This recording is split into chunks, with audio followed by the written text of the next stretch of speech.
आज वॉर रूमची बैठक आम्ही घेतली होती। सर्व वरिष्ठ अधिकारी आणि फील्डचे अधिकारी व्हीसीच्या माध्यमातून या वॉर रूममध्ये उपस्थित होते। एकूण वॉर रूममध्ये आता 33 इन्फ्रास्ट्रक्चर प्रोजेक्ट्स हे आम्ही ट्रॅक करतो आहोत। मागची वॉर रूमची मीटिंग ही 21 एप्रिलला झाली होती। त्यावेळी या 32 प्रोजेक्ट्समध्ये 33 प्रोजेक्ट्समध्ये जवळपास 132 विषय होते की जे प्रलंबित होते। कुठे फॉरेस्टची परमिशन असेल, लँड एक्विजिशन असेल, असे वेगवेगळ्या 132 अडचणी त्याच्यामध्ये होत्या। त्यापैकी या वॉर रूम मीटिंग पर्यंत 63 आपण त्यातल्या अडचणी सोडवल्या होत्या। उर्वरित अडचणींच्या संदर्भात प्रत्येक डिपार्टमेंटला त्या ठिकाणी बसवून तुमची काय अडचण आहे आणि ती कशी सोडवता येईल या संदर्भात आज अतिशय प्रदीर्घ अशा प्रकारची चर्चा झाली आणि पुढच्या वॉर रूम मीटिंग पर्यंत हे सगळं सोडवण्याचे आदेश देखील आपण दिलेले आहेत। याच्यामध्ये विशेषतः आपल्या एमएमआर रिजनमध्ये मल्टी मॉडेल कॉरिडॉर असेल किंवा जीएमएलआर असेल, गोरेगाव मुलुंड लिंक रोड, त्यासोबत जे प्रमुख मेट्रोचे प्रोजेक्ट्स आहेत, ठाणे भिवंडी कल्याण, वडाळा कासरवडवाली, स्वामी समर्थनगर ते विक्रोळी, अंधेरी ते आपलं जे एअरपोर्ट आहे तिथपर्यंत, दहिसरपासनं मीरा भाईंदरपर्यंत आणि जी अंडरग्राऊंड मेट्रो 3 आहे या सगळ्यांची अडचणी सोडवणे आणि त्याची कंप्लिशनची डेट ठरवणे असं काम आज आम्ही केलेलं आहे। बीडीडी चाळीच्या संदर्भातलं देखील काम जे आहे ते अत्यंत वेगाने करणे या संदर्भात आज आढावा घेतलाय। त्यांच्याही काही अडचणी होत्या, त्या अडचणी आपण दूर केलेल्या आहेत। पहिल्या टप्प्याच्या बीडीडीच्या चाव्या या आता लवकरच आपण पुढच्या आठवड्यामध्ये देण्याचा निर्णय त्या ठिकाणी करतो आहोत। यासोबत शिवडी वरळी जो आपला एलिव्हेटेड रोड आहे हा याकरता महत्त्वाचा आहे की अटल सेतून आल्यानंतर वरळीकडे किंवा नॉर्थवर्ड जाणारे जे लोक आहेत त्यांच्याकरता अत्यंत क्रिटिकल इन्फ्रास्ट्रक्चर प्रोजेक्ट आहे। त्यामुळे पुढच्या 1 ते सव्वा महिन्यामध्ये सगळं याच्या अडचणी दूर करून त्यानंतरच्या 1 वर्षामध्ये याचं काम पूर्ण करायचं आपण ठरवलेलं आहे। त्यामुळे एक मोठी कनेक्टिव्हिटी त्या माध्यमातून मिळणार आहे। यासोबत जो आपला धारावीचा पुनर्विकास प्रकल्प आहे त्याच्यातल्याही अडचणींचा आढावा आज घेण्यात आला आणि त्यातल्या अडचणी दूर करून हा वेगाने प्रोजेक्ट झाला पाहिजे याच्या संदर्भात आपण प्रयत्न केला आहे। 2 महत्त्वाचे ट्विन टनेल्स आपण करतो आहोत, ज्यातला एक जीएमएलआरचा ट्विन टनेल आहे आणि दुसरा बोरीवली ठाणे बोरीवली ट्विन टनेल आहे। याच्यातलेही जवळपास सगळ्या अडचणी संपवून आता शॅफ्ट त्या ठिकाणी उपलब्ध होत आहेत आणि टनेल बोरिंग मशीन्स जे आहेत ते आता त्या ठिकाणी प्रवेश करतायत। त्यामुळे त्याचा प्रवेश झाल्यानंतर 2 वर्षामध्ये या टनेलचं काम पूर्ण होईल आणि ही खूप मोठी जी एक मिसिंग लिंक आहे की ज्याच्यामुळे 1.5 तास लोकांचा प्रवास वाचू शकेल त्याचाही आज पूर्णपणे आपण आढावा घेतलेला आहे।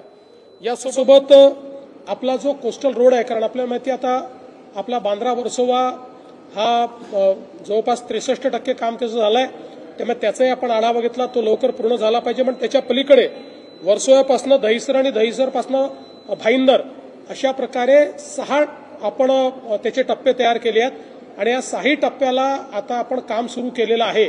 त्यामुळे त्याच्यातही काही लँड ॲक्विजिशनचे काही वेगवेगळ्या एजन्सीजचे प्रश्न होते, तेही प्रश्न आज आपण सोडवलेले आहेत।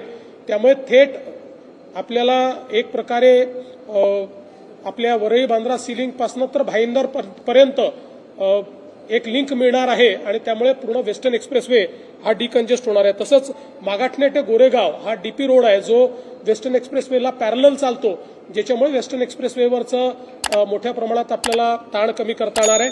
त्याही संदर्भात आज आपण त्यातली अडचणी जी आहेत त्या अडचणी जे आपण मोठ्या प्रमाणात दूर केलेल्या आहेत। याच्यासोबतच गोरेगाव आणि मुलुंडचे फ्लायओव्हर्स आहेत त्याचेही आपण प्रॉब्लेम दूर केलेत। ऑरेंज गेट टनेल म्हणजे आपल्याला माहिती आहे की ईस्टर्न फ्रीवेवरनं उतरल्यानंतर मरीन ड्राईव्ह पर्यंत येण्याकरता जो टनेल आपण बांधतोय त्या संदर्भात काम तर सुरू झालेलं आहे, आता तिथे पूर्णपणे आपण काम चालू केलेलं आहे। पण तरी देखील बीपीटीचे एका जागेचा प्रश्न होता, तो आज आपण सोडवलेला आहे आणि या संदर्भात जी काही कम्प्लिशनची डेट आहे ती अजून स्क्वीज कशी करता येईल याचे आदेश हे आज आपण दिलेले आहेत। वाढवण बंदर आणि वाढवण एअरपोर्ट याचा देखील आपण आढावा घेतलेला आहे। त्यासोबत वर्धा नांदेड रेल्वे प्रकल्प जो आहे याच्यामध्ये यवतमाळच्या भागामध्ये काही ॲक्विजिशनचे प्रॉब्लेम होते ते आता आपण सॉल्व्ह केले आहेत, त्यामुळे अतिशय वेगाने हा प्रकल्प असेल। वडसा गडचिरोली हा जो रेल्वे प्रकल्प आहे त्याच्यातले अडचणी ज्या आहेत त्या आपण दूर केलेल्या आहेत आणि त्यालाही आता गती देण्याचा आपला प्रयत्न आहे। जालना नांदेड आपला जो समृद्धीचा कॉरिडॉर आहे याच्यामध्ये काही लँड ॲक्विजिशनचे इश्यूज होते तेही आज आपण सॉल्व्ह केलेले आहेत, त्यामुळे त्यालाही आता आपल्याला गती देता येईल। यासोबत पुणे रिंग रोड हा प्रकल्प, पुणे मेट्रो रेल हा प्रकल्प म्हणजे पुण्याचे आता वाढीव टप्पे जे आहेत आणि विशेषतः शिरूर आपला जो पुणे शिरूर जो रोड आहे तिथे मेट्रो सोबत आपल्याला इंटिग्रेशन करायचं आणि 3 मजली बांधकाम करून मेट्रो आणि त्यासोबत फ्लायओव्हर अशा प्रकारचं बांधकाम करायचं आहे। तर त्याही संदर्भात ते कोणी करायचं कसं करायचं असे प्रश्न होते, त्यात आज वॉर रूममध्ये मेट्रो आणि MSIDCने एकत्रित बसून त्याचा देखील निर्णय केलेला आहे, त्यामुळे त्यालाही आपल्याला गती देता येईल।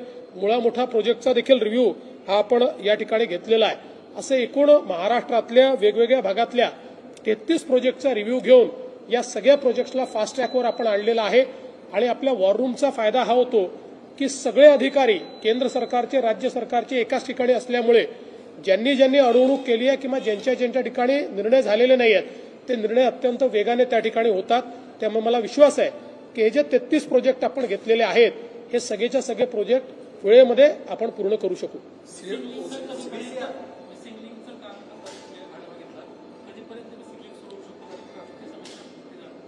तुम्ही कुठली मिसिंग लिंक म्हणताय?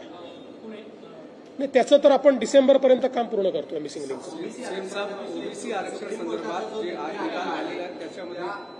असं आहे की या निकालाचे 2 अन्वयार्थ आहे। पहिला अन्वयार्थ की मागच्या काळामध्ये सर्वोच्च न्यायालयाने आपल्याला जी डायरेक्टिव्ह दिली होती की जुन्या ओबीसी आरक्षणाप्रमाणेच या ठिकाणी निवडणुका घ्या, तीच डायरेक्शन आता कन्फर्म झालेली आहे।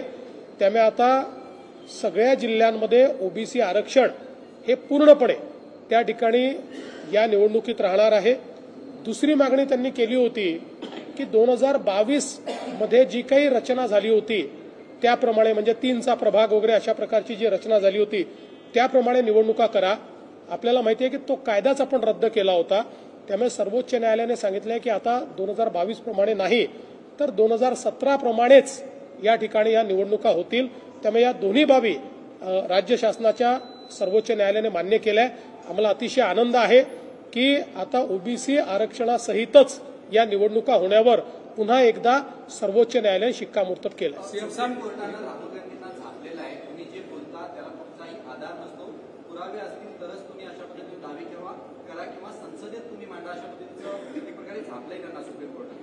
खरं म्हणजे मी सुप्रीम कोर्टाचे आभार मानेन, कारण उच्च पदस्थ लोकांनी अफवा पसरवणं आणि देशहिताविरुद्ध बोलणं हे अतिशय निषेधार्ह आहे।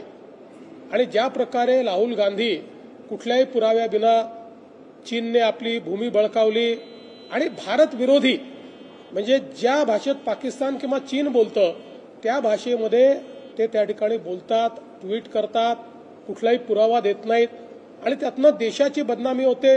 जे आमचे फोर्सेस आहेत जे इतक्या भयानक -40 डिग्री टेम्परेचरमध्ये ते आपल्या सीमेचं रक्षण करतात आणि तुम्ही इथे बसल्या बसल्या सांगता की सीमेची जागा गेली।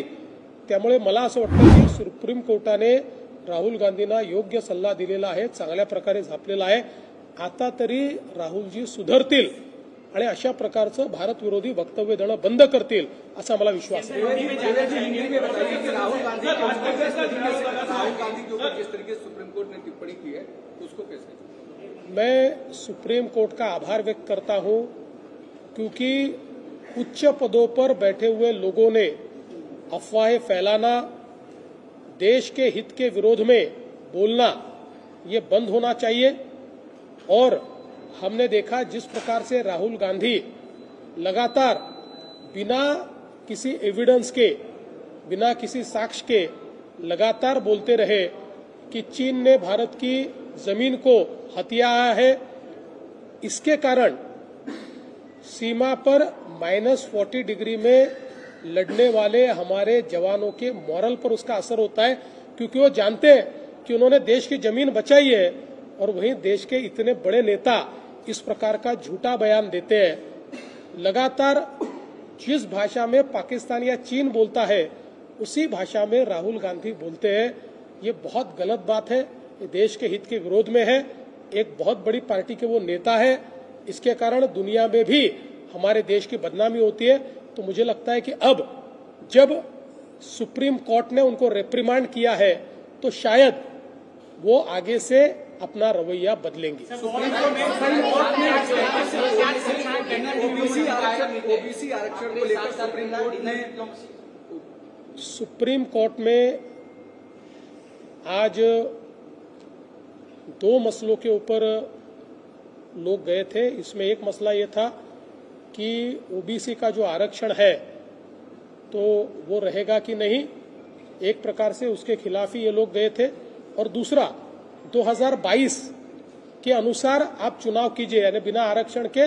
और 2022 में जो यहाँ की सरकार थी उस समय की महाविकास आघाड़ी की, उन्होंने जो रचना की थी उस रचना के अनुसार आप कीजिए। ऐसी 2 मांगे उनकी थी, उन मांगों को सुप्रीम कोर्ट ने खारिज किया है। इसलिए अब ओबीसी रिजर्वेशन के साथ ही चुनाव होगा। और चूंकि 2022 का कानून नई सरकार ने निरस्त किया था, इसलिए नए कानून जो 2017 की रचना के अनुसार है उस हिसाब से ही ये चुनाव होगा।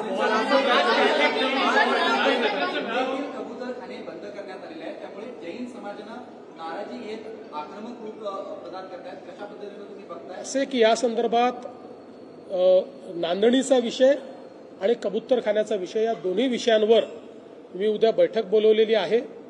कारण हे दोन्ही निर्णय न्यायालयाचे निर्णय आहेत, हे काही आमचे निर्णय नाही आहेत। पण जनभावना ही लक्षात घेतली पाहिजे। त्यामुळे यातनं काय मार्ग काढता येईल त्या संदर्भातला आमचा प्रयत्न आहे। काही अभ्यास देखील आम्ही केलेला आहे। उद्या काही प्रमुख लोकांची आम्ही चर्चा करणार आहोत आणि या दोन्ही विषयांवर कशा प्रकारे मार्ग काढता येईल आमचा प्रयत्न आहे।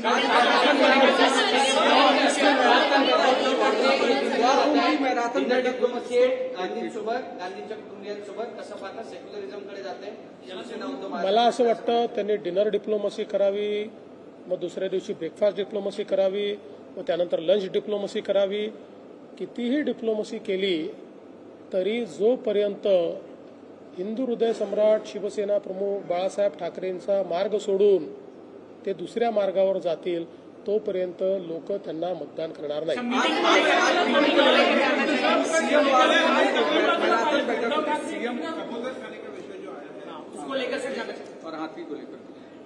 देखिए, कबूतर खाने बंद करने के संदर्भ में माननीय न्यायालय ने, कोर्ट ने यह निर्णय दिया हुआ है, ये सरकार का निर्णय नहीं है। लेकिन जनभावनाओं को देखते हुए हमने कल इसके ऊपर एक मीटिंग बुलाई है।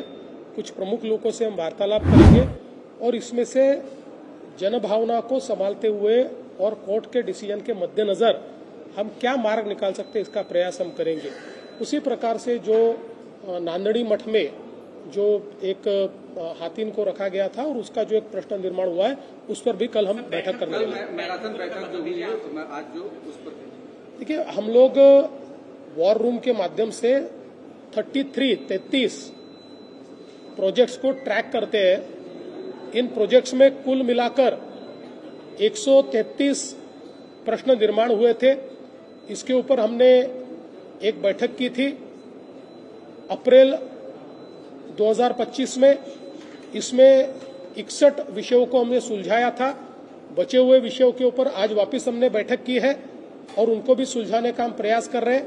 इसमें मुंबई और पुणे के मेट्रो प्रोजेक्ट्स हैं, इसमें हमारे गढ़चिरौली, यवतमाल, वर्धा, नांदेड़ इसके रेलवे प्रोजेक्ट्स हैं, इसमें मुंबई के अलग अलग मेट्रो प्रोजेक्ट्स हैं, इसमें वाढ़वण का जो हमारा पोर्ट है वहां पर जो हमको एयरपोर्ट बनाना है इसके विषय है, इसमें हमारे जो एक्सप्रेसवे हम लोग बना रहे हैं उसके विषय, इसमें जो हम अलग अलग प्रकार के टनल्स बना रहे हैं मुंबई में उसके विषय, ये सारे विषयों को फास्ट ट्रैक पर कंप्लीट करने का प्रयास हम कर रहे हैं। परिणय फुके यांनी म्हटलंय की शिवसेनेचा बाप मीच आहे। असं आहे की अलीकडच्या काळामध्ये वाक्य कापून कापून दाखवणं आणि त्याच्यावर दिवस काढणं हे जे आपण सुरू केलेलं आहे हे बंद करा.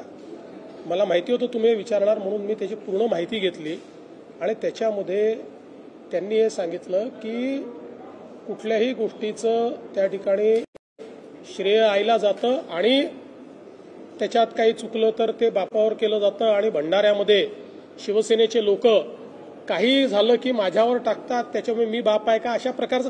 आता ठीक आहे, म्हणजे हे वक्तव्य जर पूर्ण कॉन्टेक्स्टमध्ये बघितलं तसं बोललं पाहिजे नाही बोललं पाहिजे तो त्यांचा विषय आहे, पण पूर्ण कॉन्टेक्स्टमध्ये बघितलं तर शिवसेनेचा मी बाप आहे असा त्याचा अर्थ कुठेही होत नाही. त्यामुळे अर्धवट वाक्य कापायची आणि ती चालवायची बंद केलं पाहिजे.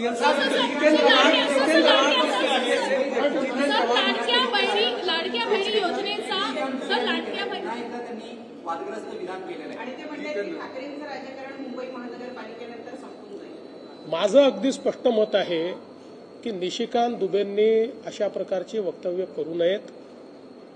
या संदर्भात इथली परिस्थिती हँडल करण्याकरता आम्ही सक्षम आहोत. इथला मराठी माणूसही सुरक्षित आहे, इथला नॉन मराठी सुरक्षित आहे, सगळे एकमेकासोबत योग्य प्रकारे नांदतायत. महाराष्ट्रामध्ये मराठी आणि गैर मराठी असा कुठलाही वाद नाहीये. काही लोक वाद निर्माण करण्याचा जाणीवपूर्वक प्रयत्न करतायत.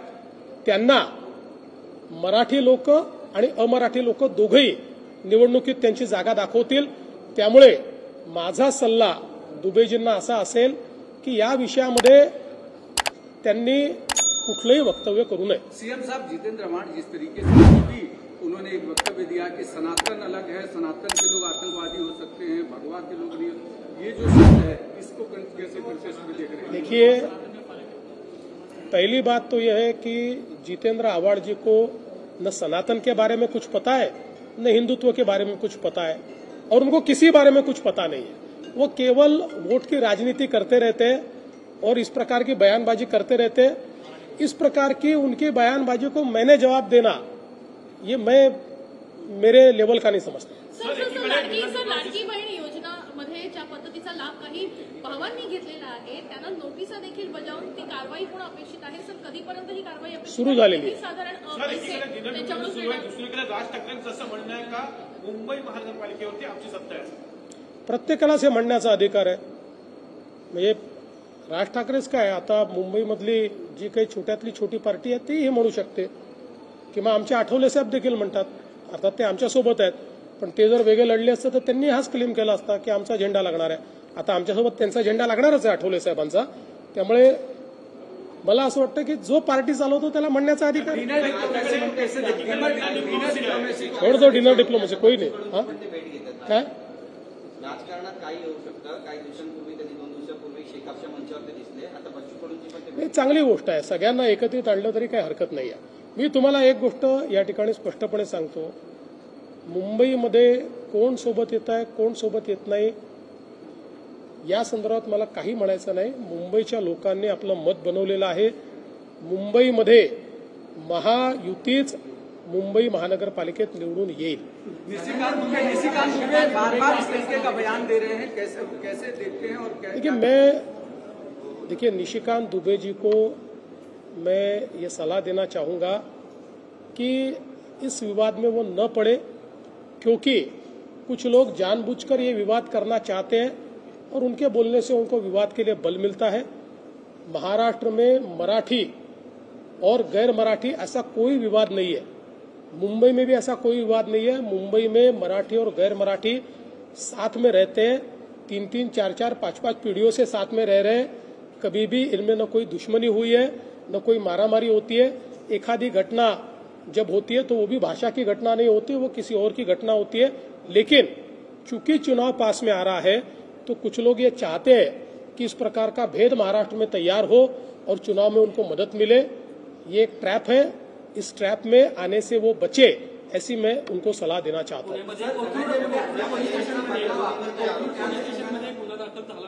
अनेक लोक जे आहेत तिथं बसलेले एक मुलगी जिला विषय मांडला होता आणि अॅट्रॉसिटीचा मागणी केली होती. मला असं वाटतं की या संदर्भात पोलिसांनी स्पष्ट खुलासा दिलेला आहे आणि पोलिसांनी या संदर्भात कायदेशीर जी कारवाई आहे ती करावी. कुठल्याही दबावात कारवाई करण्याचं कारण नाही आहे. जे कायद्यात बसतं ती प्रत्येक गोष्ट पोलिसांनी करावी. सरकारी बंगला वापरताय आणि आजचा जे दंड आहे ते जवळपास 46 लाखापर्यंत गेलेला आहे आणि याच्यातील 1 रुपया सुद्धा मुख्यमंत्र्यांनी कमी करू नये अशी मागणी अंजली दमानी यांनी केली. मी अजून किती दंड झाला आहे हे बघितलेला नाही. त्यांना परमिशन काही काळ मी राहण्याची दिली होती, तो काळ संपलेला आहे का हे पण मी चेक केलेलं नाही, चेक करेन. गरजा हिंदुस्तान चॅनलला सबस्क्राईब करा आणि ताज्या घडामोडी जाणून घेण्यासाठी बेल आयकॉनवर प्रेस करा.